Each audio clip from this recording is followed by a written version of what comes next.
थोड़ा जोर से बोलो। तो सदगुरु का काम क्या है? बोले सदगुरु का काम है मार्ग दिखाना। वेद व्यास जी जैसे महापुरुष को भी शांति नहीं मिली, तब नारद जी ने भगवान नाम की महिमा बताई और तब जाकर भागवत महापुराण की रचना हुई। ऐसी भागवत महापुराण की महिमा, ऐसी पावन कथा को आप और हम सब श्रवण करने के लिए बैठे हैं। ऐसा शास्त्रीय विधान है कि जिस पुराण की कथा कहने के लिए बैठे हैं, पहले दिन इस पुराण के महात्म की कथा सुननी चाहिए। उससे क्या होगा? बोले महिमा के बारे में ज्ञात होगा। और जब तक किसी भी व्यक्ति की, किसी वस्तु की, किसी ग्रंथ की, पुराण की महिमा पता न चले तो भैया उसका महत्व पता नहीं चलता। वस्तु हमें मिल जाए एक बात है, और वस्तु की महिमा पता ना हो ये दूसरी बात है। एक महात्मा कहीं से निकले तो उन्होंने एक गरीब आदमी को देखा, बकरियां चरा रहा था, बड़ा दुखी था, बड़ा कष्ट में था, बड़ा परेशान था।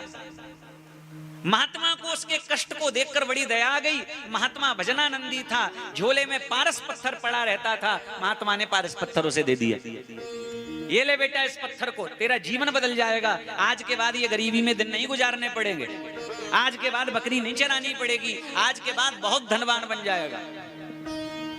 महात्मा ने क्या दे दिया? पारस पत्थर। और पारस पत्थर देकर के महात्मा चले गए। पर उस आदमी को यह पता नहीं था कि पारस पत्थर की महिमा क्या है। महात्मा तो चले गए, उसने सोचा शायद इसकी पूजा करनी होगी। मंदिर में रखे रोज जल चढ़ाता, दूध चढ़ाता, चंदन लगाता, फूल चढ़ाता। पूजा करते करते महीना बीत गया, लेकिन कोई चमत्कार नहीं हुआ। उसने सोचा अच्छो बाबा जी आयो, पागल बनाए के चलो गए हो। हम ते कह रहे हो कि ये पत्थर रख लो तुम्हारा जीवन बदल जाएगा। अरे महाराज जब से पत्थर आया और परेशान है। उसने उस पत्थर को उठाकर अपनी बकरी के गले में लटका दिया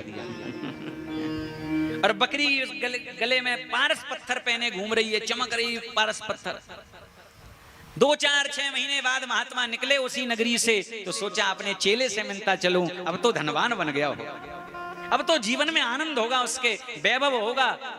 लेकिन लौट कर आए तो क्या देगा? बोले बकरी ही चरा रहा था।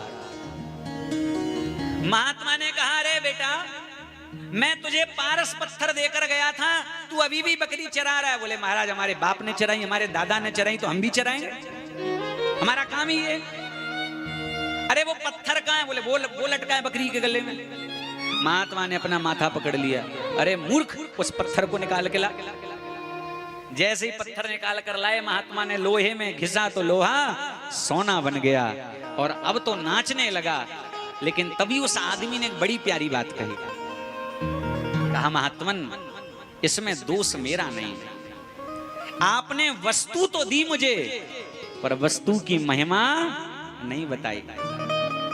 पारस पत्थर तो आपने 3-4 महीने पहले दे दिया था, जो महिमा आज बता रहे हो, अगर ये महिमा 3 महीने पहले बता दी होती तो आज तक बकरी थोड़ी चरा रहा होता। ठीक उसी तरह कथा मिल जाना एक बात है और कथा की महिमा पता होना अलग बात है। तुलसी जी की पूजा आप कर रहे हो, पर पूजा करना अलग बात है और महिमा जान के पूजा करना अलग बात है। बिना महिमा जाने पूजा करोगे, बिना महिमा जाने कथा सुनोगे तो भैया सुन तो लोगे पर फल मिलने वाला नहीं है। प्रेम से बोलो, थोड़ा जोर से बोलो, थोड़ा और जोर से।